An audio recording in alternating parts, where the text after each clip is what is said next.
Very good. All right, welcome everyone. It's a pleasure to have you here, both in the room as well as online. My name is Carlos Diaz. I'm the founding director of the Adam Smith Center for Economic Freedom. We were established by the legislature and the governor of Florida just a couple of years ago to become a world-class, independent, nonpartisan think tank that aims to inform, to influence, and to inspire current and future leaders to develop and implement innovative, meaningful, and effective policies to advance economic and individual freedom and human prosperity. Today, we are so thrilled to welcome to the center our new cohort of senior leadership fellows. This is the 5th cohort. As many of you know, this program brings distinguished public servants, public leaders who have worked at the highest levels of government and promoted, when they were in office, creative and innovative public policies that strengthen the free enterprise system and enhance individual freedom and human prosperity in their countries. These fellows reside at FIU. They come to FIU for the semester, and they teach not-for-credit study groups, 8 sessions apiece. The sessions are typically an hour and a half, followed or preceded by an hour and a half of office hours, where they interact with our students. When they talk about a number of topics, they're going to tell us what they're going to be teaching over the next couple of months. And we always emphasize not just what worked for them, but what didn't work. What were the mistakes they made? Because we can often learn a lot more from our mistakes than from our successes. So these are really practical. They're grounded in their experience. And from the 4 previous cohorts, we've heard a tremendous amount of good comments about how these fellows gave them access and how they inspired them to become public servants. We live in a time in which politicians have a bad rep, and we hear all the negativity around public service. So part of the program here, or part of the idea, is to show that public service is incredibly noble, and that there's a lot of good that can come out from their work of individuals just like them. So that's the program. I see it as the crown jewel of our educational efforts. We do a number of things. We do public events, we do research, but the educational piece, really the crown jewel, is this program that gives our students, both undergraduate and graduate, direct and unfettered access to these individuals in candid, off-the-record conversations like the ones that they're about to begin. One of them began yesterday, and the other 3 begin this week. So what I want to do is just briefly introduce them to you. Very, very briefly. We can spend the whole hour talking about all their many accomplishments. I won't do that. I'll briefly tell you who they are. And then I'm going to ask them to perhaps talk for a couple of minutes, which is going to be hard, I know, about anything else they want to talk about themselves. I'm going to ask them 1 or 2 questions about their specific countries, their areas of expertise. And then I'm going to ask them a concluding question about their study groups. I want students to get a flavor for what they're going to be teaching over the next few weeks, the next 8 weeks, and so sort of do a plug for their study groups. You can sign up for their study groups by going online, freedom.fiu.edu. If you go to students, you'll see the sign-up sheets for each of their study groups. We limit them so that they're an intimate experience. We don't want to have more than a dozen people in these settings, because we want them to get to know the students, and we want the students to get to know them and hang out with them and take advantage of this opportunity. And I want to emphasize the take advantage part, because this really is unique. We had a dinner last night to welcome them, and at all our events we have students, and there were a number of students who were there, and I told them what I'm going to tell you now. Some of the students are here, and that this is really not normal. We have a program that in its 5th iteration now has brought in a number of amazing public servants. We've had in 5 cohorts, we've had 7 presidents, 7 former presidents, 2 vice presidents, 2 members of the US Congress, 3 ambassadors, 3 cabinet ministers. So it seems normal, right, for our students to be hanging out with these people, but it's really not normal. I don't know any other university in the country, perhaps in the world, that has this level of access. The program is not, I didn't create it from scratch. There's other universities that have similar programs. Harvard has one, Yale has one, the University of Chicago has one, Georgetown has one. But if you look at the fellows that they have, no offense to these people, they're not at the same level. They occasionally have a former president or an ambassador. Most of them are, the staffer or the campaign manager of the failed campaign that got 2% of the vote. Or very interesting people. But if you look at the quality and the caliber of our fellows, it's really second to none. And so to our students, please take advantage of the opportunity. Take advantage of the opportunity to take their study groups, to go to lunch with them, to go to office hours with them. I know that might be intimidating to go to office hours with the president, a former president of a country. Don't look at it that way. Look at it as a great learning opportunity that you cannot have anywhere else in any other university in the country and perhaps in the world. We had, a week ago, we had 4 events with 4 sitting presidents. We welcomed for a fireside chat the current president of the Republic of Paraguay, the president of Ecuador, the prime minister of Belize, and the president of the Dominican Republic in settings just like this one, about 60 people, and the dinners were even smaller, and we had an opportunity to interact with them, and no other institution in New York, with the exception of the UN, where they all went, had this level of programming and this level of access. And so again, a word to our students, take advantage of them. They're here for you. They're here so that you can learn from them. Again, there are successes, and there are many, and there are mistakes. There were many as well. Shouldn't be saying this, but yeah, these are real human beings, people who have a lot to share, so take advantage of the opportunity and seek them out because they're here for you. Let me briefly introduce you to the fellows, and then I'm going to hand it over to them. I'll begin with His Excellency Miomir Žužul, who's an accomplished diplomat, politician, and public servant from Croatia. We're very excited to have him for many reasons, but one of them is that most of our fellows so far have been from Latin America and the US. And in the previous semester, we expanded to include our first fellow from Central Asia, the former president of the Parliament of Afghanistan, and now we have our first European fellow, the first of hopefully many. The ambassador served as Minister of Foreign Affairs of Croatia and as a member of the Croatian Parliament.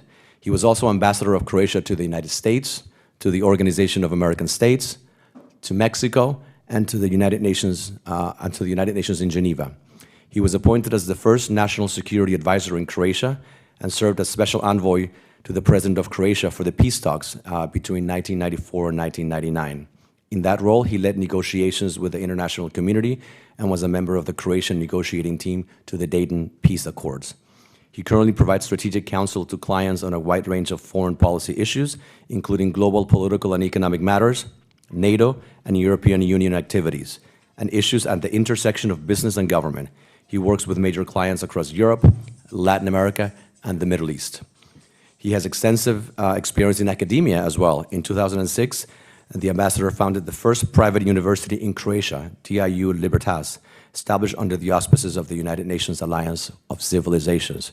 He has lectured at some of the most prestigious universities around the world, so we're really, really honored that we can now add FIU to that list of universities. I should also say that he's a prolific author. He holds a PhD in social psychology with a particular focus on aggressive behavior, which I'm sure came in handy during your time in foreign policy. And he began his career as a professor of psychology at the University of Zagreb. Thank you, Mr. Ambassador. We have the Honorable Robin Bernstein, who's an amazing businesswoman and diplomat from the United States of America. She served as the U.S. Ambassador to the Dominican Republic from 2018 until 2021. She formerly served as she also formerly served at the U.S. Department of Commerce and served on the presidential transition team of President Jimmy Carter.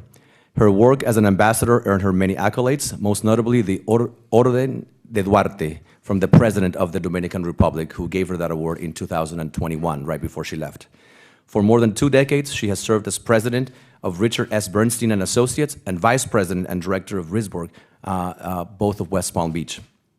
The ambassador is highly skilled at crafting and executing business plans, shaping strategic directions, selecting, motivating, and working with and leading local, national, and international teams, communicating with the media, and formulating creative solutions to very, very complex problems.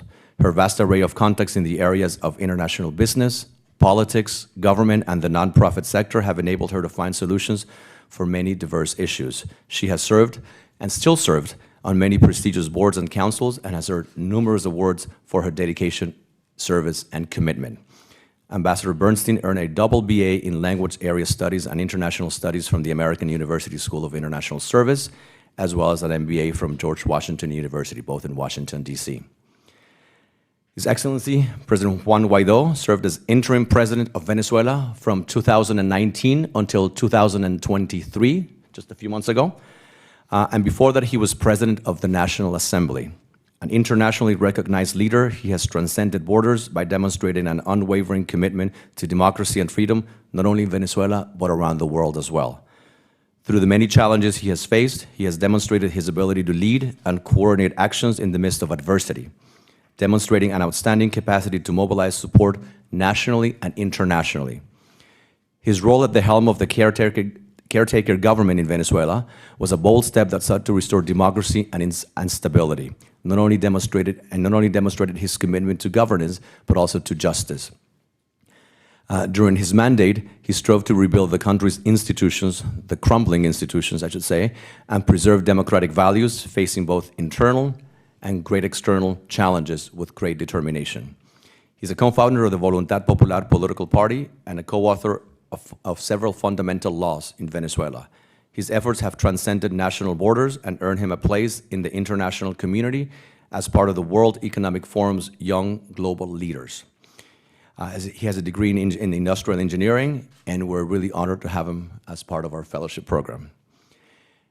His Excellency President Jamil Mahuad served as President of the Republic of Ecuador from 1998 until 2000, and before that, for 6 years, he was mayor of the capital city of Quito. President Mahuad was nominated for the Nobel Peace Prize in 1999 for negotiating and signing the definitive peace treaty with Peru. And I'm going to quote somebody that I usually don't quote, but this is a really good quote, and it's worth it, President Clinton, who said, I quote President Clinton, he earned this award because he resolved the last and oldest source of international armed conflict in the hemisphere. He's also responsible for dollarizing the US economy. In Ecuador, the official currency is the dollar, thanks to President Mahuad. This has become a very timely issue because other countries in the region are thinking about dollarizing. So he's been in the news lately, giving comments about why a country should or should not dollarize. He has been recognized around the world as well for his efforts in protecting the tropical rainforest in Ecuador. President Mahuad has been co-director of the project on the prevention of global violence, which was part of the Harvard Institute of Global Health under the Office of the President of the University, co-founder and senior advisor to the Harvard International Negotiation Program at Harvard Law School, where he still serves, and a board member of the Abraham Path Initiative, among many other prestigious organizations.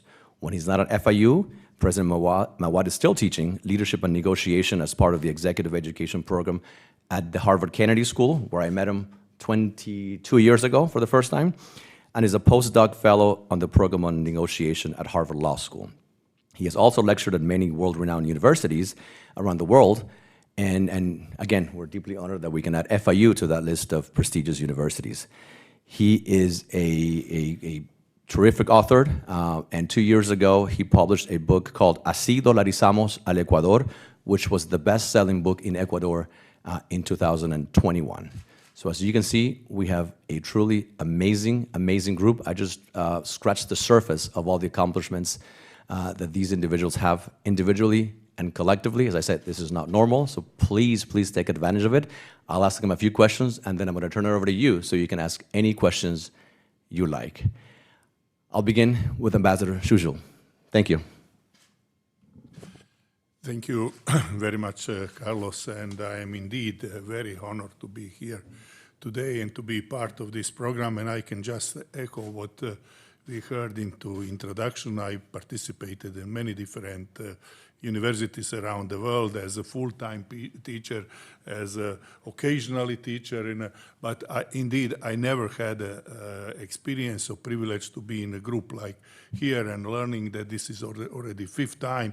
I mean, it speaks volume. Maybe you are not, you cannot fully appreciate it, but trust me, as some of people around here, I was also teaching at Harvard, at Princeton, you know, in London Diplomatic Academy, institutions that are known that they are doing that, and that in theory can invite everybody in theory. In reality, that not everybody, but those people who have something to say are really here, and that is thanks to energy and charisma of Carlos. So thank you very much. I only hope that we will be able to satisfy the nicely way how we were introduced.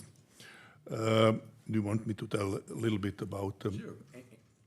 Anything else about you that I haven't mentioned? And if you don't mind, sort of make a plug for what you'll be teaching. Okay, thank you. And as group of people here, we are going in between academia, politics, diplomacy, and once I was asked to compare the three professions that I was in. And in that moment, it came to my mind something that I really like. I don't know if you will like it. I said, typically professor is somebody who speaks about the things that she or her or he, that they know about, or that they are expert. Politicians is the person who speaks about the things that probably he or she doesn't know anything, but must to talk about it. And diplomats is the person who doesn't talk even about the things that he or she knows very well. There is something into that. So what I will be trying to exchange the views rather than teaching, it's diplomacy, because I dare to say that I've been living diplomacy for the last 30 plus years. And that subject is, or diplomacy overall, is for me, in a way, biggest disappointment and the biggest motivation. Why disappointment? Because when we look, as a psychologist, I would like to say and to try to prove that we as human beings, that we don't need to go into wars or serious fightings. As a person, as an individual who passed the war, who was witnessing the war, I wonder, is that true? I hope that it is true, but I wonder, is it true?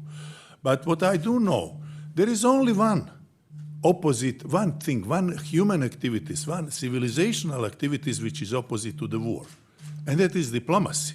So it's either or. If you are fighting, or you have diplomatic solution. That diplomatic solution can have a huge number of the options. But there is one prerequisite for diplomacy, always, and that is to talk. And while war, typically, we do not talk. So why that is my disappointment?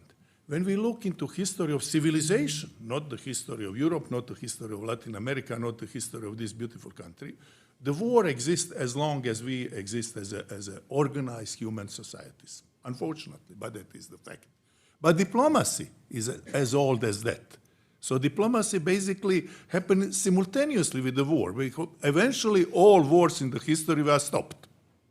And the stop of the war was some diplomatic solution, even if one side was a loser and one side a winner. However, when we look development of the civilization, when we look where were people 2,000 years, 100 years, 50 years ago in fighting the wars, what were their means, mechanisms, how they were fighting the difference is huge, enormous. They were throwing the stones, the rocks, in the Bible times, and now they have the most sophisticated airplanes that nobody can see, the drones that they can be controlled from here and killing thousands of the people. So enormous. Is that improvement of civilization or not? I don't know. It is the technical progress of the civilization. Now when we look what is on the other side, diplomacy, what do we have now that we didn't have 2,000 years ago? We have ties. And we have computers that occasionally we use. Preferably, I don't use it because I believe in diplomacy face-to-face. So we have just human actions and human possibility to convince the other side, whoever is the other side, that peace is better than the war. So that is in a way, when you look what we are spending as civilization, what we are spending, all diplomatic actions, all peace operations, even including that extremely expensive bureaucracy on a East River in New York, United Nations, but that is still fraction of what any country in the world is spending for defense, for the arms. Diplomacy is also defense. I would dare to argue sometimes way more powerful defense. Why I do believe that? Because I passed through my own life, I passed those stages, from the war to diplomacy to diplomatic solution. And what is ideal? I mean, diplomacy cannot provide ideal solution. It's almost always compromise. But war is never ideal solution, not even when it is without too many casualties, although that is a rare occasion. So when I so that is indeed my disappointment. But from that also it comes the motivation. If I have opportunity like I have it here, I gladly talk about diplomacy from all possible aspects, for negative, for positive, hoping that, by motivating some people to think about that, to work on that, by explaining them that, by the way, that is good side. Diplomacy is a very nice profession. But it is not worth to go into that profession if we forget what is the core of diplomacy. The core of diplomacy is come to the peace and not to have nice diplomatic receptions as you can have now if you are right now in New York. So that is my motivation. I hope that I will be able to motivate some of you to continue to consider to go to that path. And once again, I cannot say enough how privileged I feel to be this day on this table. Thank you very much. Thank you. We're going to go from one ambassador to another ambassador, but before that, I wonder if we can get some more chairs. It looks like we have some people who, the response has been terrific, and we can get a few more chairs so that everybody can sit down. It's a great turnout. So that was the easy question. We'll get to the hard questions about politics and policy after, but Ambassador? Thank you, Carlos.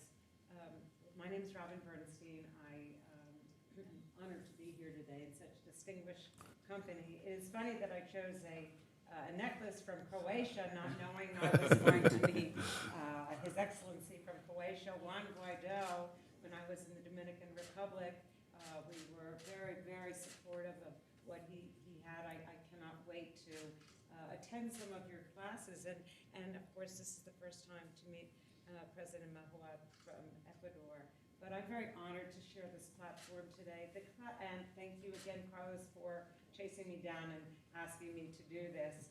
I live in Palm Beach, Florida, and my class is really, I've called it a class on leadership and diplomacy and how the two really do interact, because today's leaders really need to be skilled diplomats and today's diplomats need to lead. So this course, I think, is ideal for young students that are considering a career either as a diplomat or... I believe that we are all able to be leaders. Leadership is inside of all of us, and I want to share with you some of the tools I think that you will need that will carry you into life. I'm very privileged that I leaned on some of my ambassador friends and former president friends and some new friends to teach this class. The first is leading. My class will be on really leading with your heart. My journey to becoming Madam Ambassador and the skills that I used from a very young child wanting to be a diplomat from as long as I can remember. It took me 65 years to get there, but I got there. So never give up. The second session is Words Do Matter, and how we communicate today in a world of Instagram and Facebook and AI. Words matter then from when we all were becoming diplomats. Your world is vastly different from the world that we grew up in, but some of the things that we have, the incoming president of the Florida Bar, Roland Sanchez Medina, who will be speaking to us about words matter and how to effectively communicate in today's world. We also have Ambassador Jean Maines, who was Ambassador to El Salvador, and Ambassador Sharon Day, U.S. Ambassador to Costa Rica, giving us a little view from Central America and how they successfully smashed through the glass ceiling. This will be particularly interesting, I think, to many of your women students, how to not take no for an answer and what these women did to inspire me. And I got a particularly good book on that one, the great book of Badass Women, 15 Fearless and Inspirational Women That Changed History. And I think that will be very exciting to you guys as well when you're dealing with women like me. And at one point, the title of your study group was going to be Badass Women in Leadership, but we decided to yeah, because you took my biggest badass woman, who was General Sherman, Laura Sherman, but she will be speaking here for FIU, so I hope you will catch her as well. I will be teaching a class on what's your game plan. what is your individual game plan? And I hope to be able to mentor each one of you as we discuss what your game plan is and how I can help you get there. We also have President Leonel Fernandez, who was a former president of the Dominican Republic, who has an incredible library of 400,000 books. He also has partnered, I believe, with FIU on the strategic plan. He wrote a book for Florida and the Dominican Republic. He's a particularly inspirational person to me, highly articulate, and just a wonderful person. I do hope you will be able to catch his class. Then the next ambassador I have is Ambassador Ron Johnson. He was also U.S. Ambassador to El Salvador. But what's most interesting about his class is he's also a career CIA agent. And he will be speaking about motivating and collaborating with diverse teams in high-risk, high-gain environments. And he draws a lot of his inspiration from the leadership secrets of Colin Powell. And then I have Ambassador V. Manuel Rocha, who was U.S. Ambassador to Bolivia. I don't know if you've ever met Ambassador, but he'll give us some thoughts. He's a career ambassador. What is it like to be a career Foreign Service agent? And one of the books I recommend is Life Inside a U.S. Embassy, How to Get That Diplomatic Career of Yours Started. Unless you take the political route, and then that's what I did. And then finally, we're going to wrap up with Ambassador Ned Siegel, who was U.S. Ambassador to the Bahamas, bringing it home here to the Caribbean.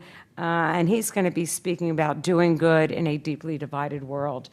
Today's world the vitriol is just so incredible to me. I've served two presidents, a Democrat and a Republican, and I have always tried to, as a diplomat, to see both sides. And I hope that we will be able to bring up to you what it's like to do good in today's divided world. Thank you very much, and I look forward to meeting you all.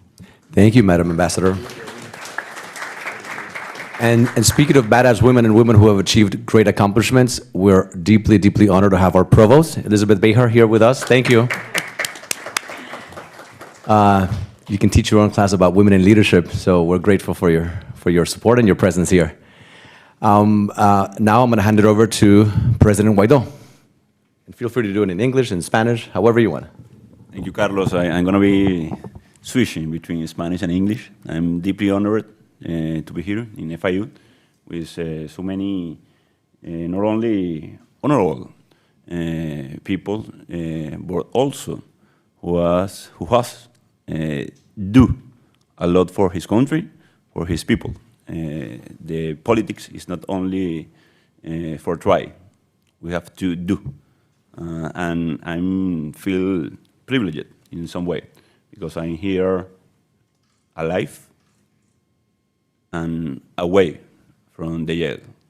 That's a privilege when we face a dictatorship like we faced and we challenge in the ground in Venezuela. In this room there are three peoples, Demosthenes, Gilbert, and Rollman, who was in jail in Venezuela, who was tortured in that brutal regime a few days ago. I've been here by 5th month. Yesterday, I was my 5th month in the US. So I just want to raise not only the voice for democracy, to help the young generations to improve our democracy. We need to improve our democracy. We need to improve our institutions to stay healthy, but to stay engaged with the people, with our people. Not only in Venezuela, of course. In Venezuela, we don't have any institutions. We have to rebuild all the institutions back in Venezuela. But the democracy has, in this moment, not only a failure in Latin America, it's around the world, but we've seen how he's losing his grip, his tightness with the society. So, estaré amablemente conversando con los estudiantes, no solamente trasladando lo que fue el ejercicio del gobierno interino, una audaz y determinada acción política democrática en el marco de la Constitución para enfrentar en terreno a una brutal dictadura, sino también cuáles fueron los errores materiales que pudimos haber cometido, por defecto en muchas de las ocasiones, por cierto. También lo que significa reconstruir la unidad en terreno para enfrentar a un régimen como este, los incentivos que tienen las dictaduras hoy para seguir cometiendo delitos y cómo ponerles contención. Ayer conversábamos de las sanciones, por un lado, lo que significa NATO en el caso de Europa, cómo esa capacidad coercitiva puede beneficiar o no cuando no se tiene, cuáles son los incentivos de cara a un régimen como el de Maduro, pero lo que sí buscamos es que sea muy humana. No hay un hecho político, Carlos, ambassadors, presidentes, sin que haya un hecho principalmente humano. La política no puede dejar de ser empática por la gente, con la gente. Y eso es central en este momento de Latinoamérica, cuando vemos la crisis migratoria en este país, producto, por cierto, en su mayoría de regímenes dictatoriales brutales, y tiene que ser un abordaje muy inclusivo, muy... ¿Y qué significa resistir en terreno? Y con esto concluyo esta primera parte. Lo conversamos ayer y utilizo una metáfora ya que hay una nueva, digamos, atención al fútbol, sobre todo en esta ciudad, ¿no? Para jugar cualquier deporte, digamos fútbol, usted necesita una cancha, un balón, un equipo, probablemente un estadio, y si es a nivel competitivo, probablemente necesite muchas otras cosas: coach, entrenamiento, práctica. Para hacer democracia, para reconstruir instituciones, se necesitan espacios para mantenerla, para defenderla, para resistir en terreno. ¿Qué hacen estas dictaduras? Bueno, desnivelan la cancha. Y esto no lo hago exagerado, asesinan a los jugadores, los secuestran, los inhabilitan, los persiguen, los expulsan de su país, como es mi caso. La pelota no es una pelota, es una piedra. El arco lo desaparecen, el árbitro lo compran. Y a veces esto se disfraza con propaganda. Y apelan a que el culpable es el imperio. Han escuchado muchas veces hablar seguramente de esa expresión. El gobierno anterior, el enemigo interno que se asocia con ese imperio para saquear supuestamente los recursos. Y entramos en todo lo que tiene que ver con la comunicación. Han escuchado hablar del término posverdad, seguramente. En el caso de Venezuela es posmentira.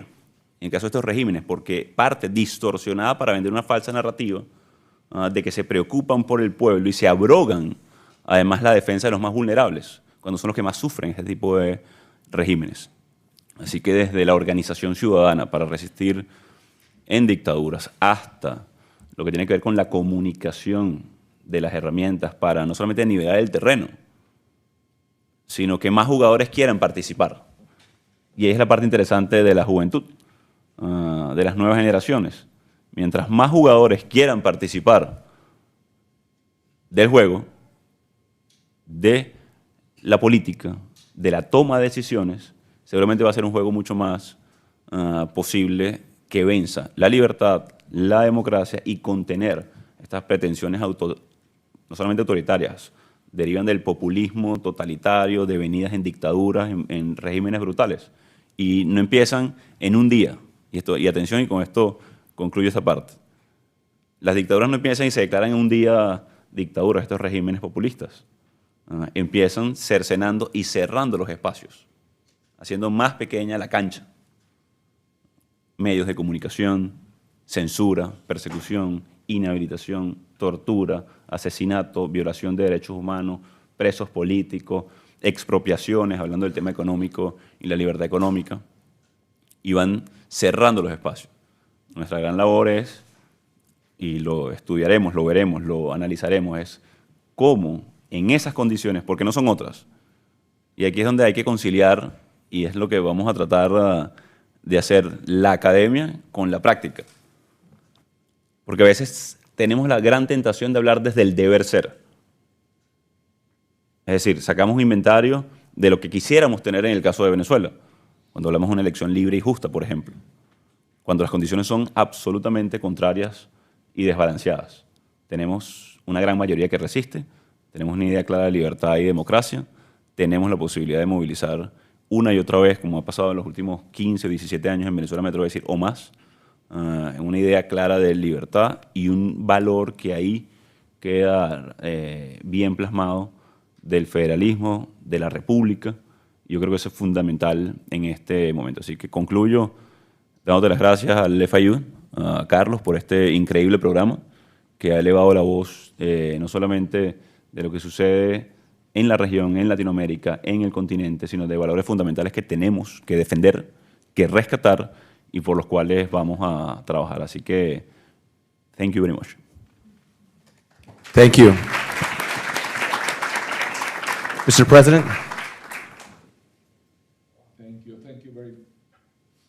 Thank you very much, Carlos, for inviting me to be part of this semester at Florida International University. Thank you for putting me in contact with this great, amazing group. And my purpose is to follow in Juan Guaidó's idea, how to invite young people to be more related and more interested in public service. We need the best possible people trying to serve others, and politics is a great tool for doing that. So this is the objective, to try to connect the aspiration of so many young people as we were, and we learn from others. So this is what I would love to do. How to get it? The study group's title is In the President's Shoes. When you try to become a pilot, you go to a flight simulator. The idea is to create in the classroom a cockpit of a government, the office of the president, and to invite the participants to be the cabinet of that government, and invite them in a very safe space with no consequences to make decisions. The idea is to follow the full circle of a political life in office. So it starts with planning for running for office. I call that planning to go there. Then running for office, trying to go there. Then, if you win the election, being there. And then you receive, chronologically, all the problems that most of the presidents or prime ministers in the world had to face. And you have to use the tools for that. There are rules of the game. I call them rules of the game. Let's say 3 of them: democracy, globalization, artificial intelligence. You mentioned already that. So we have to play in this field that Juan described with that kind of rules. And then you have what I call the tools of the trade. I think that any leader in the world or any public servant need to use 4 tools. One is a decision-making process. Second, negotiation skills. Third, abilities to lead. And 4, how to communicate. Because we need to use these 4 tools to manage our activities and to produce good results. In my case, this full circle ends with a coup d'etat. So it has the thrilling aspects to it as well. And life after office. There's life after politics. So I will try to combine the real challenges of the office plus a certain philosophy of life to give them like a taste of what this is about. When I was listening to our colleagues, I felt like we are offering as a group like a big buffet for the students. You can pick from each one of us one session, one class, one subject. And I think that is incredible. And it's a great idea, Carlos, to produce this. Finally, we have heard that politics is the art of the possible. I prefer another definition. Politics is the art to make possible what it is necessary for a society. And with that vision, I hope that we will have a great journey during the semester. Thank you. We will. Thank you, Mr. President. So that was the easy round. Let's go with the hard round now. And I'm going to begin with you, Mr. President. Ecuador is a very small country, but a very complex one, as you know. In the region, we see a lot of instability, political instability everywhere. But there are a few countries where it's very common to have presidents who start and complete their terms. Colombia, Mexico, just to name a few. Not so in Ecuador. Very few presidents get to complete their terms. There have been a couple of exceptions, but for the most part, it's much more common for the president to have to leave early, including the sitting president, who had to call elections and is about to leave and not finish his 4-year term. He's leaving a year and a half early. You were one of those presidents as well who couldn't complete the term. Why? Why that stability? Why can't Ecuadorians stick with their president the way that most other countries do? You might not like the president, you might think the president is unpopular, but why such instability in such a small and beautiful country? Thank you. We are trying to answer that question in our own country. Actually, probably you know, Latin America is the most diverse continent in the world. And Ecuador is the most diverse country in Latin America. So we have the size of New Jersey or Colorado, the state. And we have like 2 different countries, or more than 2 different countries together. So that is part of the problem. Second, we share many difficulties with other countries. For example, between 1997 and 2002, there were 10 presidents in Latin America that couldn't finish their terms. 10. If you compare that number with the number of countries, and you're a medical doctor, you would say that is a pandemic. There's something in the water. But that was what happened. So I would say every single day, the expectations of the population is growing higher and higher and higher, and the patient is smaller and smaller and smaller. We want big changes now, and some processes take a lot of time. If you want to analyze this from another perspective, you could say that we have been receiving many, many times the suggestion that we should diversify our exports. So we have decided to export former presidents. Thank you. Madam Ambassador, you talked about your ability to bring people together. You worked for President Carter and for President Trump. Yes. Cannot think of 2 presidents more different in the modern era than Jimmy Carter and Donald Trump. I mentioned that a week ago we hosted President Abinader of the Dominican Republic, the sitting president. That was on Tuesday, exactly 7 days ago. On Wednesday, the former president, President Fernandez, invited me to speak at an event that he was organizing. So on Tuesday, I was with Abinader. Wednesday with Fernandez. They're running against each other. Different political parties. They're going to face each other in the next election in a few months. Both of them were incredibly praiseworthy of you and talked about how you were a model who represented the United States in a way that most other ambassadors, quite frankly, don't do.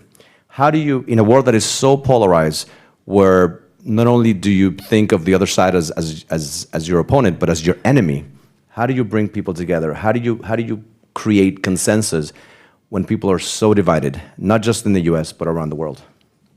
That's kind of an easy question for me because it is my firm belief that we all have more in common than we have apart. So I have always looked to start with what we have in common, because I believe that people really fundamentally want the same thing. They want to be able to have an education. They want to be able to go to work. They want to be able to worship freely and safely. They want to be able to go to a shopping center or a bar or their church or synagogue and be able to come home. They want to be able to see their children be successful. They want them to go to school and come back. You have this rash of shootings and, it's just such a deeply polarized world. So I've always believed that you start with what you have in common. You agree to disagree respectfully, but if we can all move forward with the 80% or 90% of what we fundamentally believe as people, as human beings, then you're off to a great start. And then the other 10 or 15% is really subject to negotiation. I've always started from what we have in common. Thank you. Mr. Ambassador, we're now in the middle of a war in Europe, a war that we haven't seen, we really haven't seen this type of conflict, right, since the Second World War. How does it end? How do we make sense of such aggression on the part of Russia? How do we make sense of the international community's aid to Ukraine? Is there a way to end this peacefully from a European perspective? I know there isn't a single European perspective. There's multiple European perspectives. But how do you see it as a former Minister of Foreign Affairs of Croatia, as a diplomat? How do you see this ending, and what role could the international community play that is not already playing? Thank you very much for that incredibly difficult question in this moment. In 5 minutes or less. In middle of the war, to have a magic way how to stop it, it's next to the impossible. I do believe in diplomacy, and actually first two of my sessions are called aggression on Ukraine and whatever happened with diplomacy. Because there is no diplomacy. There is no world. The world is doing exactly nothing to stop the war. The world is doing one proper thing, and that is supporting the country who is clearly victim on that. Because this is situation, in many occasions in the war, you cannot declare clearly who is aggressor and who is victim. This is one of very, very clear situation. There is an aggressor. It is recognized aggressor. It could be recognized that he would do that aggression years ago. World failed to do it. When he committed that aggression by taking Crimea, what world did? Nothing. World failed to do it. Just to remind you, I had that privilege, really, honor to be on that historical session of Organization of Security and Cooperation in Europe in 1994 in Budapest, when it was signed that Ukraine will give up nuclear weapon under the control of Russia. By the way, that was a proposal by President Clinton. Very clever proposal from that moment. Who other countries that signed that? Russia, United Kingdom, in that moment also Belarusia and Kazakhstan, and later two other members of Security Council, China and France. Why I'm telling you that? So what did they guarantee to Ukraine? They said, you give up nuclear weapon, we guarantee to you your sovereignty, territorial and statehood sovereignty. So now I'm going back to 2014. When one of those 5 countries, or 7, demonstrated that for them that is just piece of paper without any value. The world did basically nothing, introduced the sanctions that from the first moment did not respect that sanctions, from the first moment. We even forgot that sanctions were introduced in 2014. Everyone, even including United States, who was champion of that with good reasons. So I think that was the moment when somebody shut down diplomacy. Instead of that, I think that those 4 countries or 5 countries or 7 or entire community needed to do the action and to face the others. Russia, but others also, China, Not to wait until China, because of their internal and external reasons, start to support Putin, but to tell them, look, guys, this is the end of the structure of civilization that we have it. Because if you sign, as a 5 permanent members of Security Council, document that you do not respect, what are we talking about? Who needs to talk about reforms of United Nations? You are destroying United Nations. I don't know if that will change Putin, to be very frank, because he has his idea. But the world would try to change it, and that would be the language of diplomacy, not of the war. Unfortunately, that was failed, and the war just expanded, and we now start to think how we can bring Ukraine to win the war. Allow me to be skeptical about the final outcome. I think that Ukraine already won the war. They prevent Russia to basically destroy Ukraine because they didn't care, to destroy everything. Are they going to be able to return those territories with all weapons that the world is promising to them and not delivering? Even if they deliver, what to do with that weapon? Allow me to say that maybe I'm thinking too much as a diplomat. I don't see that as a fast solution. So the only solution I see as kind of not necessarily permanent, but temporary solution. We will come to some negotiated deal, some form of the frozen conflict. Let me give you an example. Situation like that is one, by the way, one of the examples that is mentioning 3 potential examples. But for example, and not that I'm arguing for that, Germany was in one moment divided. Nobody believed that it will be, if Germans wanted to keep their unified country, the Second World War will not end in that moment. It will be more all kind of negative things. 40 years after that, in the life of one man or woman, that's huge period. In the life of the nation, that's not necessarily so. And I'm not advocating that Ukraine will wait for 40 years. I'm just telling that in such a big, complex issues, the solution will not, and does not come in a month. It's longer. So what I am pledging, if I can say so, it is a negotiated solution which will stop the casualties, which will stop the war, which will freeze the conflict up to the certain level. Then I would personally be very, very much in favor, as much as I can do, at least verbally, that Ukraine is admitted to NATO. When Ukraine is admitted to NATO, that will be the end of the conflict. That will be the end of suffering of civilian population. So to wait. So dilemma is this: is Ukraine going to wait until it frees all its territory and then to be admitted, or it is going to be some kind of intermediate solution which will allow that? As long as the Ukraine is in a war, there is no way that it becomes a member of NATO. If it is not member of NATO, no weapon can protect them. It is only the organization that can protect them. Let me ask you a follow-up question. There are a lot of people, a lot of citizens in the U.S. who are unwavering in their commitment to Ukraine. But there are others who feel that, enough is enough. There's a lot of push for accountability. What do you tell, perhaps people in this room, people watching online, what do you tell Americans who are saying, I don't really care about what's happening in Ukraine, it's really far away? Why should they care about what's happening in Ukraine? What's in it for them? They should care very much. Why? Because, number one, we have a guy who is sitting in Moscow and who is in control of the weapon that can destroy the entire civilization. And that is the fact.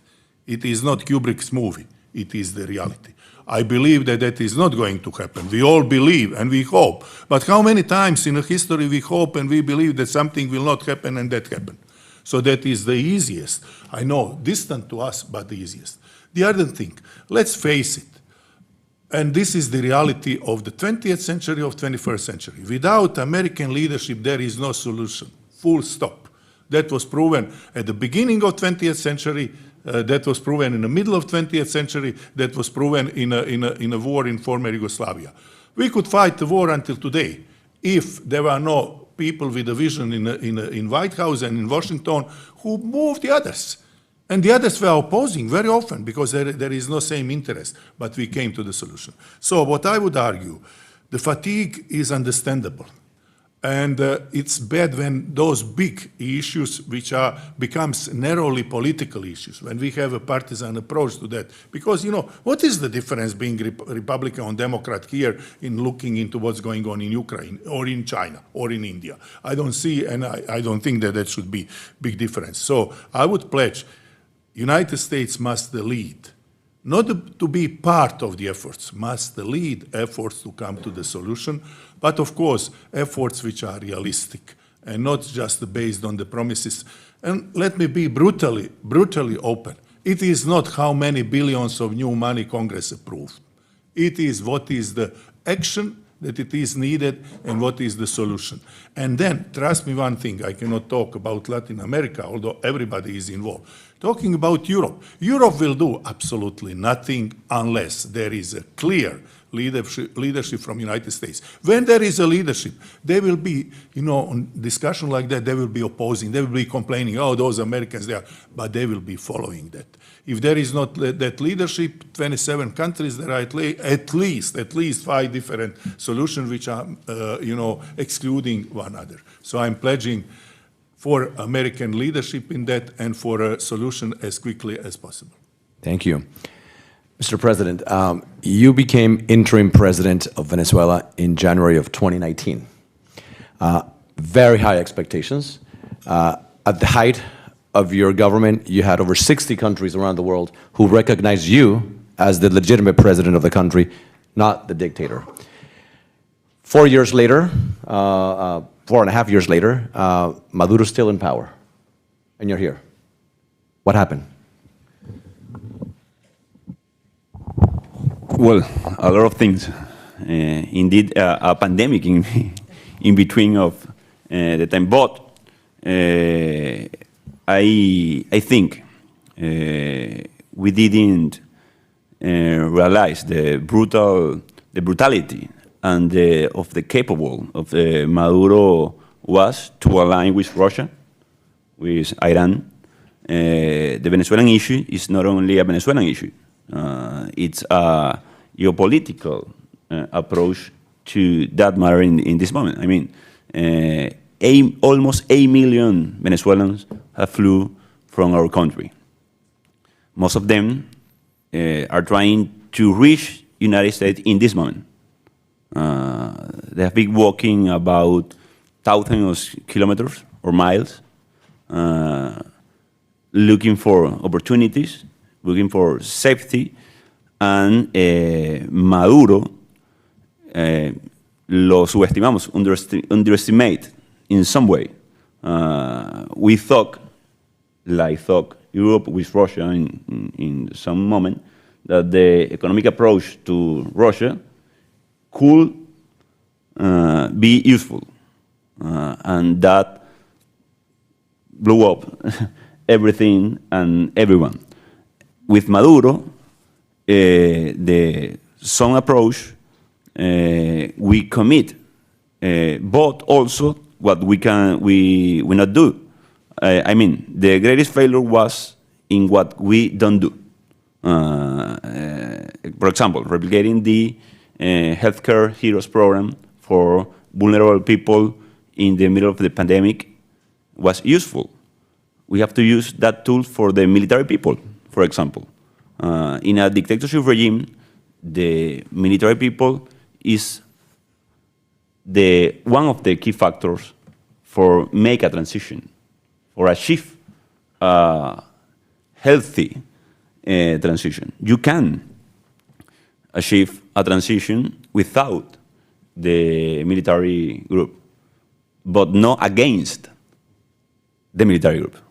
So that was one issue, the unity, the work in process, constant work in process of making consensus.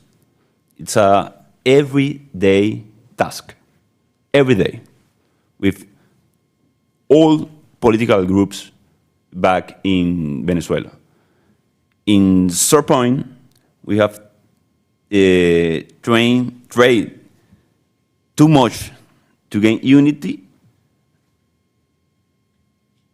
In the other side, oppose against the regime. So we have to level it, that formula, fast to face the regime. The unity has to be a requirement, not the goal. So we have to use it against the regime. Also, all the situation make us vulnerable in some level. And we want to look like strong. We have to show our vulnerability. And in 2020, the regime bribery 7 deputies from 200, with money of Alex Saab, which is in jail, like he has to in the United States in this moment. They almost succeeded in one way, in the communication way. 7 deputies from 200, and they construct all a propaganda, like in some point, the press were asking me, well, but are some deputies getting enough from the situation of the interim government? And we were unable to explain in a better way because all the PR strategy from the regime with a lot of money. I mean, 7 deputies, 35 million of euros. Do the math.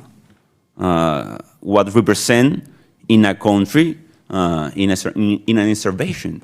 I mean, so we have a lot to process in this moment. We have a lot to do also because there is an important issue in this moment. When we communicate, when I communicate, I am communicating about a process ongoing, an ongoing process in this moment.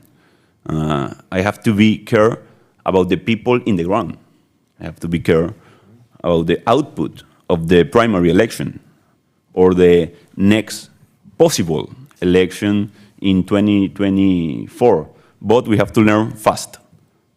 So Maduro still are in Caracas because he is a brutal dictatorship who have no problem to align with Russia, we sell our territory to Iran, to Russia, and China.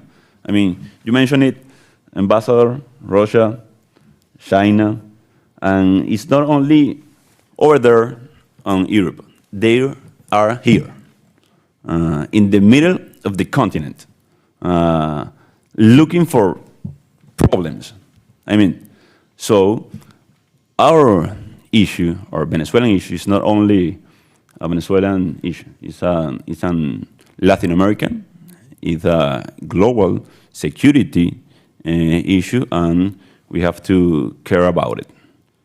I'm doing completely in this one in English. The next one in Spanish. Well, the next one, I want to ask you a personal question. When President Mahuad was in office, he had a presidential palace, he had control over the military, he had control over the budget. You didn't have that. You had a very difficult situation for you and your family. Your family's here with us, so thank you for coming. So I want to ask you sort of a personal question to get to the human side, right? There is no such thing as a typical day in the life of a president, of course. But when you are in a presidential palace with a big staff, there's some order, there's a set schedule, there's some sense of normalcy. You had to flee from, sleep in different places at different times. You had to sort of go from place to place, undercover. What was that like? Can you tell us a typical day in the life of Juan Guaidó when he was interim president? You and your family. Well, we are in a country with a dictator and a legitimate claim to institutional authority. And that collide every day in our life, in our activities, in our duties. Because I swear on January 23 to make possible and free election. We are in this moment trying to help our people, but I'm gonna say this in Spanish. Un día a la oficina. Les voy a narrar un día para llegar a la oficina. To reach our office. One day to reach our office. Nos levantábamos muy temprano, 5:30. Obviamente cuando uno está en estas responsabilidades, lo primero que hace es pasar revista. ¿Cierto, presidente? Todos los pendientes iniciales. Un martes típicamente sesión de la Asamblea Nacional en Venezuela. Me levantaba, saludaba obviamente a la familia. Miranda Eugenia tenía mi hija mayor, que hoy tiene 6, 2, 3 años. Y empezaba a hacer preguntas muy precarias, muy distintas a las que hace ahora, que son todo un reto, por cierto, en sí mismo. Y venía el primer cambio de vehículo. Es decir, tendría que salir de un lugar en semiclandestinidad porque me perseguían 4 organismos de seguridad. DGCIN, SEBIN, colectivos, que como ustedes saben en Venezuela son paramilitares armados por la dictadura, y uno adicional que nunca sabíamos si era el FAES, si eran Cuban agents, no lo sabíamos. Para distraerlos salían 4 vehículos de diferentes sitios. Llegamos a un sótano, me cambiaba de vehículo, llegaba al punto intermedio y llegaba luego a un tercer sitio donde el régimen pensaba que pernoctaba. Y puede parecer exagerado, pero yo le pido a Gilbert, Rollman, disculpen que les pida que se levanten, Demóstenes. Ellos estuvieron algunos más de 2 años en cárcel porque a veces no era suficiente el mecanismo de seguridad. Demóstenes, perdón que lo diga, Demo, primera vez que lo digo en tu presencia, estuvo colgado de las manos. Perdón que te pedí hacer la...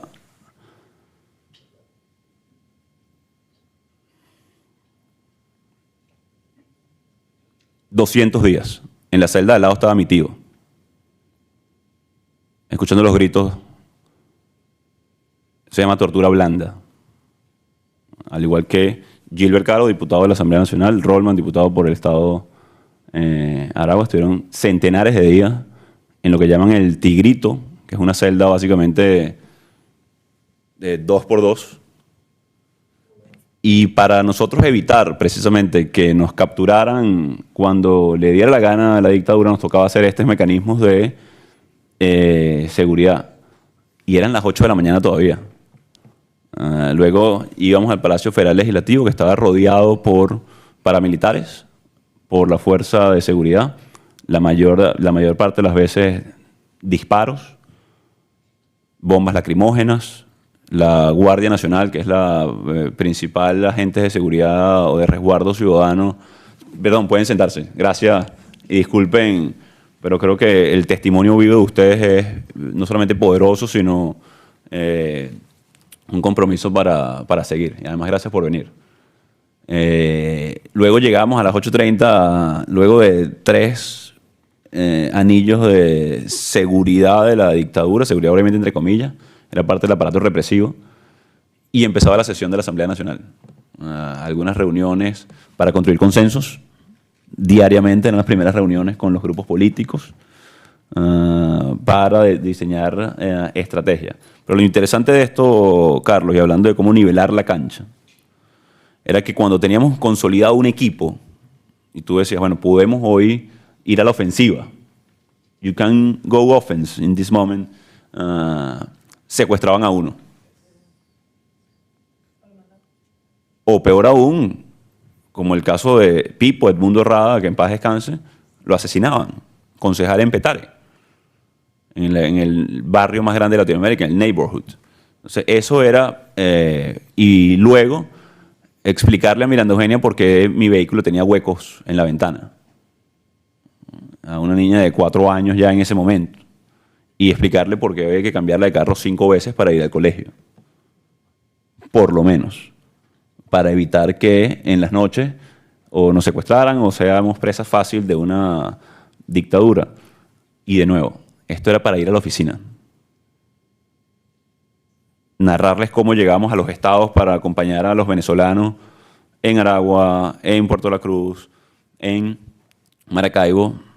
Es distinto. Cómo logramos diseñar las manifestaciones y las protestas para evitar casualties, para que sean seguras cuando enfrentamos lo que enfrentamos. Es decir, non-violent struggle?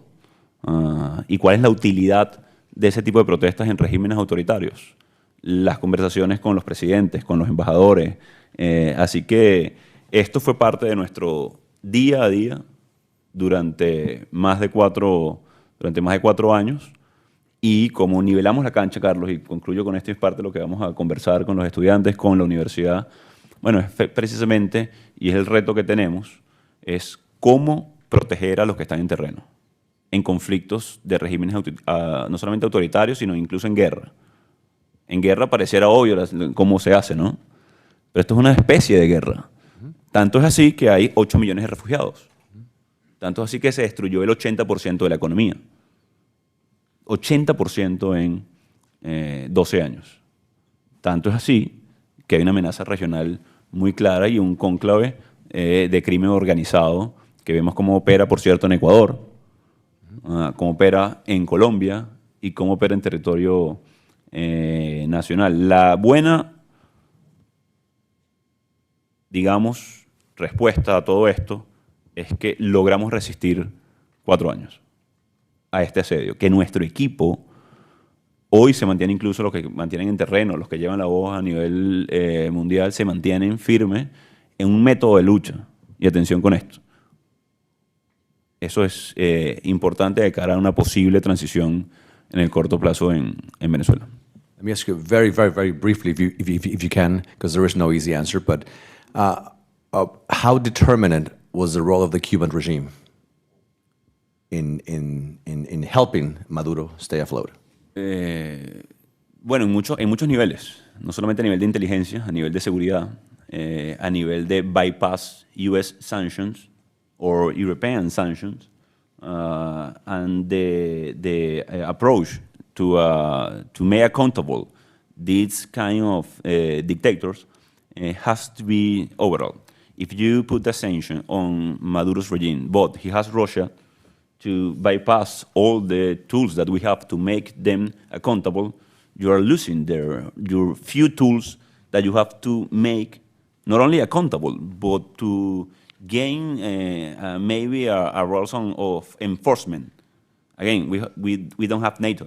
We don't have any kind of tools that require not the use of force, I mean, but the make, forcible, a decision, a common decision, la Carta Interamericana de los Derechos Humanos. I mean, you have been talking about the UN ambassador, la Carta Interamericana de Derechos Humanos. Today is like poetry. A beautiful one, I mean, beautiful one. I want that. I want that. But it's clearly ineffective in this moment. So the Cuban regime helped not only Maduro, also Ortega and other kind of regime to bypass sanctions or tools that make them accountable, but also to provide them with intelligence, with security. I lived that in several occasions when they persecute me, when we faced like repression, and the Cubans was ordered to generals in the ground how to move, how to shoot. For me, it was amazing. I mean, we heard a lot about it, and we can think, no, that's a lie. That's not happened. I saw it. I lived it several times on the ground with our people resisting in the ground, with non-struggle violence, with our tools, that constitutions tools. So when we have pariah regimes, they gonna be a focus of distortion, of aggression, of soft aggression, not only soft power, but soft aggression around the continent, and of course for Venezuela and also the United States of America. Thank you. I have a lot of questions for each one of you. I'm going to let the students ask the questions now, but we're going to do another one of these events. I want to ask the ambassador about NATO and about how President Trump's insistence that European nations pay their share dues impacted the alliance. I want to ask the ambassador about U.S. policy on towards the Caribbean, how we have ignored the Caribbean for far too long, and what we can do to revive our relationship with the Caribbean in particular, and Latin American in general. I want to ask the president about the upcoming elections in Ecuador in a couple of weeks, and I want to ask about dollarization. There's a big debate right now in the world, in Latin America, Argentina, for example. Argentina is thinking about dollarizing. When should a country give up its currency and adopt the US dollar? What has to happen for that to work? And I want to ask the president as well about the role of the US, what the US should have done, could have done differently, and about the elections that are coming up. Venezuela is going to have a primary election in a few weeks and a general election at some point next year. Is it going to be a real election? Are we going to have some sort of semblance of different people competing for power, or is it a done deal? Tons of questions that we're going to board in the next one of these meetings, but I want to turn it over to you. We have a few minutes for questions, so I'm going to ask if the students could go first, and I'll ask that you state your name, where you're from, and remember that questions end in a question mark. So, right here, wait for the microphone so that the camera, do we have a microphone? Right here, thank you. Name, where you're from, where you're studying, and then question with a question mark. Hi, everyone. My name is Sebastian. Thank you for coming. I appreciate this opportunity, and all of you coming down to Florida. But I study international relations, specifically in the Middle East. But I wanted to address this question for Foreign Minister Žužul, for Ambassador Bernstein. I was curious to find between your stances, your perspectives more on conducting diplomacy, one from the stance of a country like the United States with relative equals being Russia, China, and in that world setting, and from the stance of Croatia, where by the most part, like any other country, to put it simply, like in the periphery of this world, what it's like conducting that diplomacy, being swept away by the currents of either one of the countries in Europe, either by the European Union or by NATO, and having to go along with those, or rather by the US, where you conduct that policy. As far as how we conducted diplomacy in the Dominican Republic, every country is guided by every ambassador to every country is guided by the administration's goals, and it's called an interactive strategic plan. And when you first come to a country, you are given a roadmap, if you will, from, let's say, from Washington to California. And to say, our goal is to get from Washington to California. And then it's really up to the individual ambassadors and their team together to come up with a tactical plan. How are you going to go? You're going the way of the South? You're going to go via Ohio? You're going to do a straight line? How are you going to get there? And so we really have this overarching goal that we are required to follow, and we work with the Secretary of State, the National Security Council, the White House, on how we go about getting there. For me personally, I would we set out the plan, and then I would meet with my team. We'd do an offsite. I asked it an offsite quarterly, and we adjusted the plan. Sometimes we found things that weren't working as perfectly as we had hoped that they would be, so we tinkered with the plan. I think that any good leader should have a strategic plan. You have to know where you're going. And then it's really up to the individual ambassador and his or her team to determine how you're going to get there. But as anything, stuff happens, right? It just happens that the unexpected will always happen, and that's what I would say is normal. If you think that there's going to be a normal day when you wake up in the morning, you got another thing coming when you're a president or an ambassador, right? Yeah, I mean, the only thing that's normal is that the day isn't going to be normal. So you always have to plan for the unexpected, and that's one of the things that I hope to bring to the class is how do you plan for the unexpected? How do you pivot when things aren't going as you want? Thank you.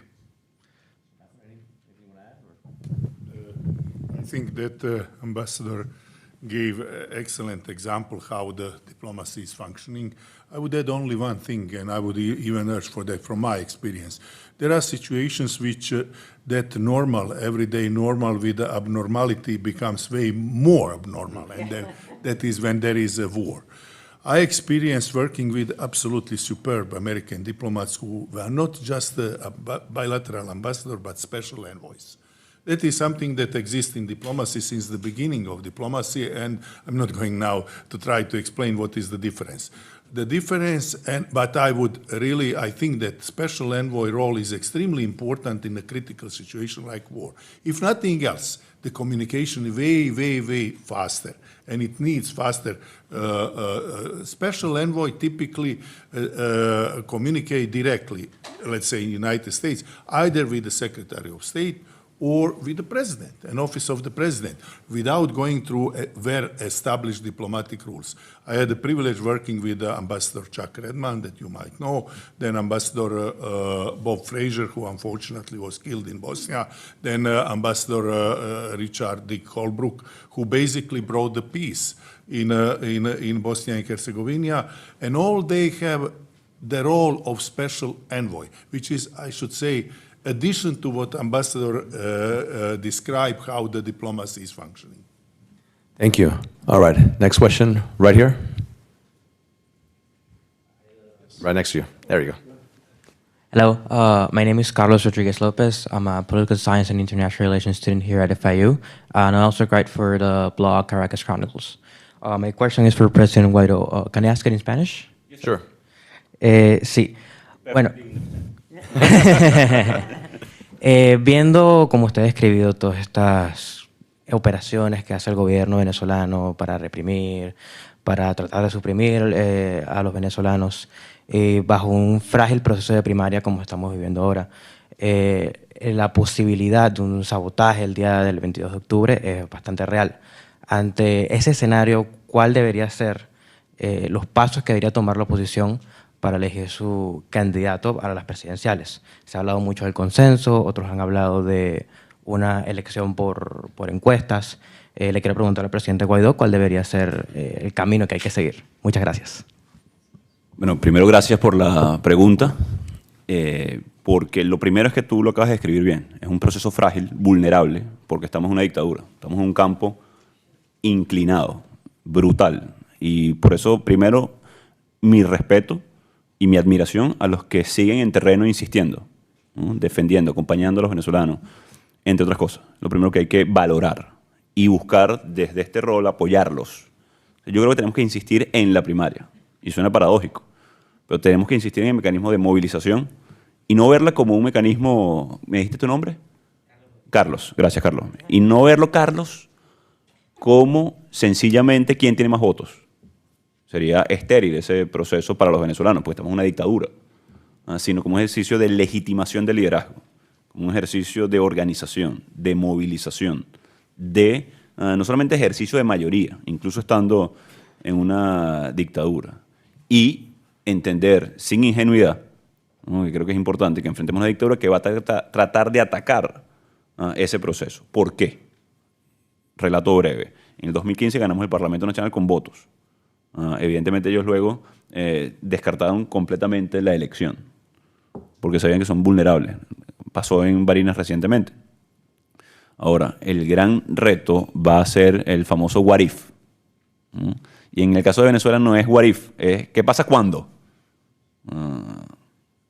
Y ahí es donde en este momento debemos ponernos de acuerdo para hacer valer la voluntad popular, la voluntad del pueblo. Es decir, la expresión de la primaria. Hay que proteger la primaria. Si no se logra la primaria, tenemos que insistir en un mecanismo de conteo y de medición, porque yo creo que un consenso es muy frágil hoy en Venezuela. Es decir, estamos muy, de alguna manera, deslegitimados los partidos políticos. Y el proceso de movilización popular debe perseguir legitimidad, porque es el espacio y el ejercicio del poder de la gente. Así que lo primero es eso. Y luego, hablar en este momento de un mecanismo de sucesión, creo que debilitaría en sí mismo la primaria. Ahora, creo que, de nuevo, sin ingenuidad, como decimos en Venezuela, sin chuparse el dedo, debemos tener todas las herramientas. Hay un concepto, y aprovechando que estamos en la universidad, podemos hablar de conceptos académicos, acuñados, si no me equivoco, por Huntington, que él habla del stunning election, ¿no? ¿Qué significa un stunning election? ¿No? Que la traducción al español, por cierto, no es tan buena. Una elección sorprendente. No vas a sorprender a una dictadura. ¿Qué significa? Que es un activador. Yo le llamaría más trigger election, ¿no? Es un activador del ejercicio de mayoría, de tomar por mayoría la organización, la movilización, y ahí tenemos que apuntar, entendiendo que es una herramienta. ¿Cuál ha sido también alguno de los errores, Carlos? Creer que, por ejemplo, las sanciones cambian un régimen. Tienen una utilidad, tienen una función, y es parte de las herramientas o los mecanismos para presionar, que es fácilmente activable la responsabilidad de proteger, cosa que nunca ha pasado, por cierto, en la historia reciente en el mundo, o que solamente el voto en una dictadura va a cambiar. Entonces, ¿cuál va a ser la clave para nosotros? Sin ingenuidad, entender que todas estas son herramientas posibles. Hay que cambiar los incentivos a estas dictaduras en la región. Es decir, cuando Maduro ve a Ortega, luego del 21, haciendo lo que hizo, encarcelando a todos los precandidatos. Es decir, yo estoy aquí hoy en el sur de la Florida, gracias a Dios, por si no estuviera preso o peor. Pero, ¿qué vamos a hacer para proteger el resto? Entonces, ahí va a estar la clave para nosotros como venezolanos, de cara primero al 22 de octubre y luego al 2024. Llámalo stunning election, llámalo trigger election, para activar procesos de movilización, de ejercicio de mayoría, de defensa, y un tema adicional que no depende de nosotros. Para nosotros, Carlos, embajadora, presidente, nivelar la cancha solos es complejo, ¿no? Cuando tienes a la fuerza además de los rusos, de los cubanos, haciendo presión sin pudor del otro lado. Vamos a necesitar, como hicimos en el 2019, fue uno de los grandes logros entonces en el 2019, realinear a la comunidad internacional para ser responsable de la dictadura, para acompañar un proceso de protección de venezolanos en terreno, los más vulnerables por supuesto, pero también los que están liderando el proceso de cambio, y ahí va a estar la clave, sin falsas expectativas, ¿no? De lo que significa, estando en dictadura, un proceso de movilización, de legitimación del liderazgo y por supuesto de activación de un proceso de cambio. Por eso transforma un poquito el concepto o la frase que utiliza Huntington de stunning a trigger para reactivar un proceso no de agitación, por cierto, porque el reto en Venezuela es cómo ejercer la mayoría de manera segura, porque hay una mayoría consolidada y eso ha sido parte también del trabajo. Y con esto concluyo. No se puede olvidar en ningún momento, Carlos, el ABC. ¿Qué significa el ABC? Ya nosotros en Venezuela hemos pasado por muchos stages. Hemos construido mayoría, la hemos demostrado electoralmente. Creamos un gobierno interino de manera muy audaz en el 2019 con el apoyo de 60 países. Pero el ABC, es decir, the basics, ¿no? Tiene que ser central. Organización ciudadana, comunicación constante, comunicación efectiva y, atención con esto, afectiva. Tiene que ser efectiva y afectiva con el ciudadano para acompañarlo en sus necesidades, porque esto sigue siendo, y procuramos una democracia. La idea no tiene que ser solamente la correcta, sí tiene que ser abrazada por todos para que sea definitivamente exitosa. Así que, como lo ves, es un reto gigante, pero yo veo grandes ventanas de oportunidad, sí, como hemos hecho en el pasado, y ahí es donde mantengo no solamente la esperanza y la fe, en mi caso de volver pronto, pero de millones también. ¿No? Lo hemos hecho una y otra vez. Tenemos 12 o 14 años haciéndolo una y otra vez. En el 2012 lo hicimos, en el 2013, en el 2014 incluso, en el 2015 con la Asamblea Nacional, en el 2016 con el revocatorio, en el 2017 en las calles protestando, en el 2018 no convalidando un fraude como lo hicimos, en el 2019 creando un gobierno interino. Entonces, de nuevo, no es que no lo hemos hecho, es que y por eso te decía, Carlos, Maduro se sostiene porque es un brutal dictador, porque ante todo eso ha decidido asesinar, matar, perseguir, aliarse con los bad guys, como dice Applebaum, también los definen brillantemente. Entonces, ahí donde va a estar el reto en el cortísimo plazo, 30 días, y menos de 6, 7 u 8 meses de cara a cuando coloquen la fecha de la posibilidad de una elección presidencial. Y complicando todo esto muchísimo más, existe la posibilidad, con una probabilidad no insignificante, de que la persona que pudiese ganar estas primarias está inhabilitada Que es donde en este momento. Que es donde apunta Carlos, qué hacer, ¿qué hacer? no el what if, Exacto. sino el what when. Exacto. Lo Y cual ahí es complica la cosa donde mucho. yo creo que la sucesión también se está discutiendo, pero creo que no debemos debilitar la opción primera de quién tiene responsabilidad y deber, porque de nuevo, cuando emitimos comentarios, cuando emitimos opinión, estando acá, hay gente que está exponiendo su vida en terreno. Y aquí una crítica constructiva, incluso que veo algunos buenos amigos de los medios de comunicación. Y no en tu caso, obviamente, o sea, todo lo contrario, lo has hecho con mucha responsabilidad y aplomo. Y gracias, por cierto. Sino que hay veces que están, por ejemplo, imagínense ustedes, ¿cómo salió Juan Guaidó de Venezuela o Fabiana? Hay mucha gente que me ha preguntado, ¿dónde? ¿Cómo fue? Si yo digo eso, por hablar de mi caso, expongo a los que nos ayudaron. A que los asesinen, a que los torturen, a que los metan en la cárcel, o peor aún, les digo algo, a sus familias las persigan. Me pasó en Nueva Esparta. La persona que me trasladó a mí a Nueva Esparta, cuando fui a Nueva Esparta, atención con esto, explotaron su casa. La explotaron. Pero también exponemos una ruta segura de gente que probablemente tengamos nosotros que evacuar por persecución o algunas otras cosas a veces más dramáticas. We have 3 minutes, so if the questions are brief, we can do 2 more questions. We'll do right here, 1, and then 1 here. So go ahead, and then we'll conclude. Yeah, 1 here, and then concluding question. And again, they're going to be teaching for the next 8 weeks, so please take their classes and study groups. Hello, everyone. I'm a freshman here at FIU studying political science. My name is Andrés Gómez. Y le tengo una pregunta a los presidentes. ¿De dónde sacan las fuerzas cuando están desanimados o, en tu caso, cuando tu vida está en riesgo? ¿De dónde sacas el ánimo? ¿De dónde sacas las fuerzas cuando no te quieres levantar? No sé. Esa es la pregunta. Where do you find your strength to keep on going, the 2 presidents?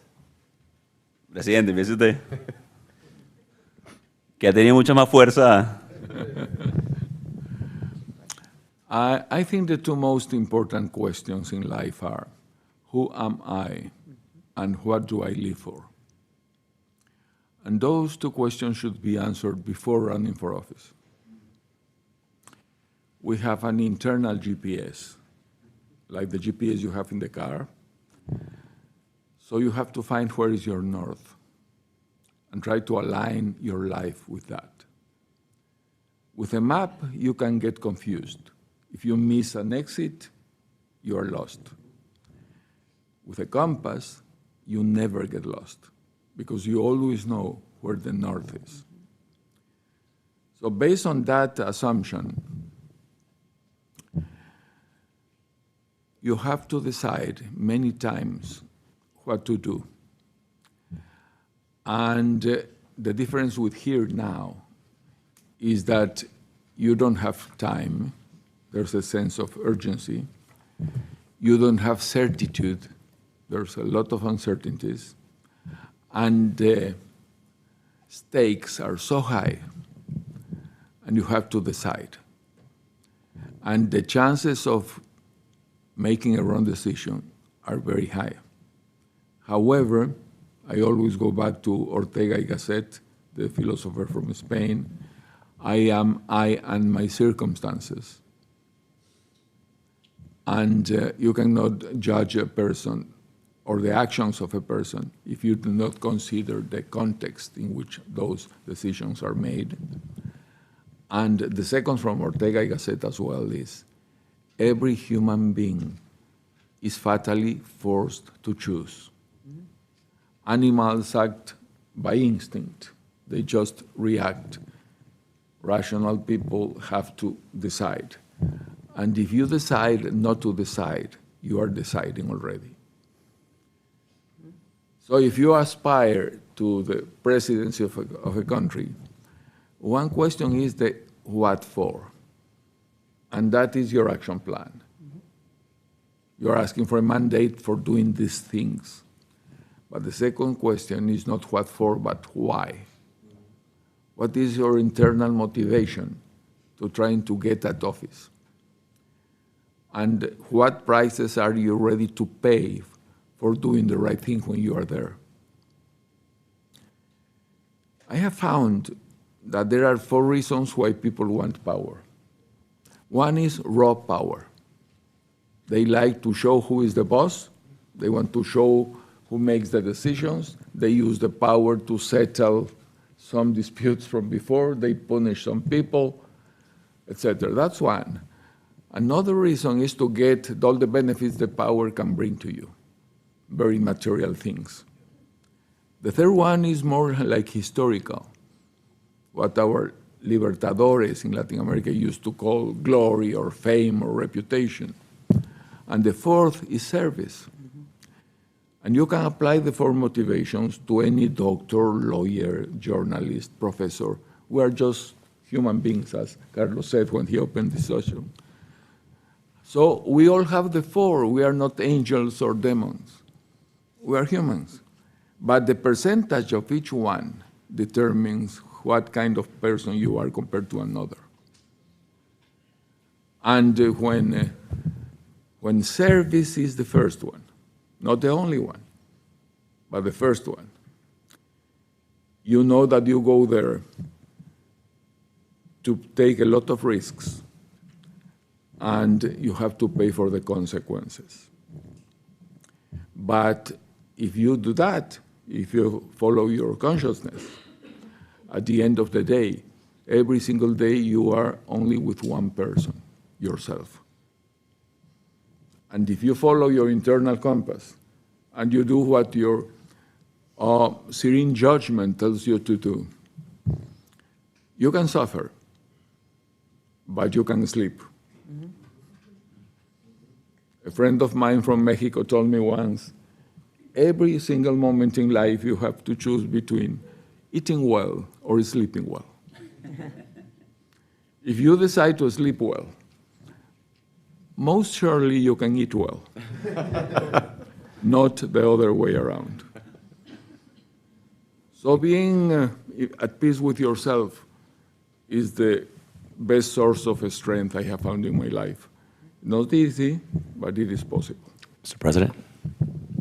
Muy breve, porque el presidente me ayudó. Ciertamente hay que decir el costo a pagar en el camino del servicio. Hay una frase también que yo acompaño de San Ignacio de Loyola: en todo amar y servir. Y también es una decisión diaria para poder sobrellevar lo que implica la carga. Hay una metáfora famosa, la carga del poder, ¿no? En las decisiones, y ahí incluso te puedes llegar a sentir solo por momentos, con intereses cruzados. Evalúas muy bien tu entorno constantemente, pero yo creo que nunca puedes querer tanto algo que se te olvida por qué lo quieres, ¿no? Y ahí muchos confunden en ocasiones el fin con el medio. Yo tenía constante en mi andar diario el por qué inicié en política, el por qué participé por una elección a diputado, el por qué quiero democracia en mi país. Y también te encuentras pequeñas cosas que te van ayudando en el día a día. Yo creo que lo cotidiano al final del día suena a cliché, pero es lo más poderoso. El abrazo de tu familia, dormir bien, a veces es la mejor recompensa, y poder ver a la cara, a los ojos a tu gente constantemente es una recompensa también diaria. Y en mi caso yo tenía a mis bebés, ¿no? Aquí está Fabiana, mi madre. Eso era parte de lo que se convirtió luego en mi oficina. Porque hablando de la oficina, luego la secuestraron varias veces, la tomaron militarmente. Entonces, es parte también de esa. No subestimes ni subestimen nunca esas pequeñas cosas y esas pequeñas victorias de la cotidianidad, de dormir con la conciencia tranquila y saber por qué haces lo que haces, porque tus decisiones tienen consecuencias sobre ti, sobre tu entorno, sobre tu familia. Y ahí concluyo además esta parte de lo que ha sido mi motivación diaria con mi familia. Aquí está además mi madre, que estuvo exilada antes que yo porque la querían detener y meter presa también en el régimen. Y en mi caso, presidente, embajador, yo decidí ser político. Yo decidí, ellos no. Ellos me acompañaron en esa decisión y también pagaron de alguna manera las consecuencias de nuestras decisiones. Y ahí la determinación y la constante anclaje en la motivación, en el propósito, creo que también es muy importante para seguir un día más. Funciona también, por cierto, en la universidad. Cuando estuve en la universidad pensaba todos los días, ¿por qué elegí ingeniería? Así que hay pequeñas decisiones en la vida, o sea, que te van llevando siempre y cuando tengas no solamente tu propósito, la posibilidad de ver a tu gente a la cara y lo que te conduce a algunos, aunque la tradición latinoamericana de nuestros libertadores es un poco exagerada, tengo que decir en mi humilde opinión, ¿no? Pero también tiene que ver un poco con la trascendencia, ¿ya? Y lo que mañana o el día siguiente también van a decir de tus actos. So we're past time, and the ambassador has to teach in 7 minutes. So we have one concluding question. Make it brief, and it's going to be really difficult to top that question in terms of inspiration. So no pressure, but make it brief. And the answers, please, even briefer. Thank you, everyone. Asil, I'm from Venezuela, Middle Eastern, but born and raised in Los Guayos, Venezuela. I'm a freshman here in FIU, majoring in international relations, and my brief question is going to be for His Excellency Juan Guaidó and the Honorable Miss Robin.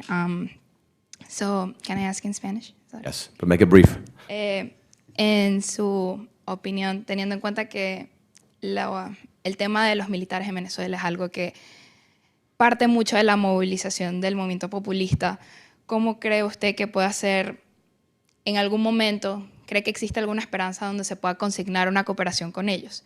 Y en sí, ¿de qué forma estas fuerzas militares se puedan allegar y cambiar todas estas desgracias que están pasando en nuestro país?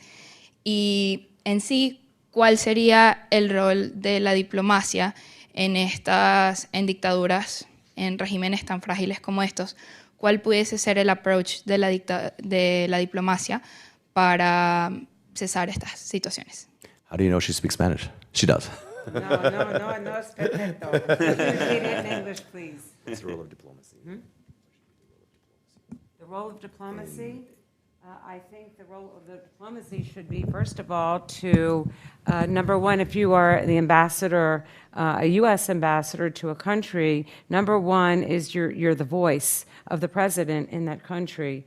And the second thing is that your key role, beside issuing visas and all the, the day-to-day things, is you are there to protect the Americans that live, work, and travel there. That is our primary role as the U.S. ambassador, beside speaking for the president and leading your team. Mr. President. Bueno, la verdad el tema da para una tesis, por lo menos, o libros incluso. Toma su clase. Sí, pero es fundamental el rol de la Fuerza Armada en la transición. Y en el caso de Venezuela, donde ellos entendieron muy bien, además muy bien asesorados por el régimen cubano, que tenían que cooptar, sobre todo a la élite, pero también ahí tiene que haber una aproximación humana. Hay soldados, sargentos, tenientes, capitanes, mayores, tenientes coroneles o coroneles que están pasando hambre, que se les va el agua, que su familia no tiene lugar de educación. De nuevo, la aproximación a la política o el abordaje a la política hacia la Fuerza Armada también tiene que ser humano, entendiendo los intereses de quienes hoy comandan la élite y que tienen vinculación estrecha con grupos irregulares, con la criminalidad. Pero hay ejercicios que intentamos en el caso de Venezuela, y lo vamos a hablar durante las clases del 30 de abril. Eso fue una comunicación con la Fuerza Armada, con sus errores, evidentemente. Pero ahí tiene que haber un esfuerzo constante de comunicación con un sector de la sociedad.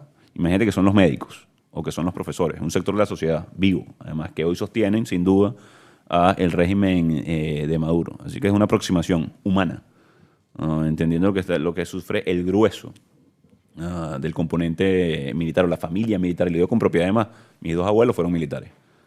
Y además tengo un insight, digamos, de lo que fue ese componente o lo que significó, pero, de nuevo, sin ingenuidad, abordando muchos de lo que son los intereses de esa élite hoy que funciona como un partido político en armas. Atención con eso, en el caso de Venezuela, la élite, y luego cómo lograr, no digamos que se pongan del lado de la Constitución, porque eso sería lo ideal, no estaríamos ni siquiera probablemente discutiendo, sino cómo fue la transición ya en este punto, pero también los incentivos y la capacidad que tenemos incluso de alguna manera, por un lado de coerción, pero también de, como lo denominamos en el 2019, la ley de amnistía, es decir, cómo logras un acceso overall, sí, sería la palabra en inglés, pero vamos a incluso analizar en detalle lo que fue el 30 de abril y qué faltó, más allá de puesta de acuerdo o no con la acción, pero si lo ves fue una conversación, para decirlo de manera lo más clean posible, con un sector fundamental de la sociedad para lograr una transición a la democracia. Y la gran pregunta no es, pues pudiste haber estado de acuerdo o no, y eso es válido, sino es que faltó para lograr esa transición con la perspectiva, insisto, de la Fuerza Armada. This was just a very small preview of what you can expect in their study groups. The ambassador teaches on Monday afternoons, right? The president, Wednesday afternoons.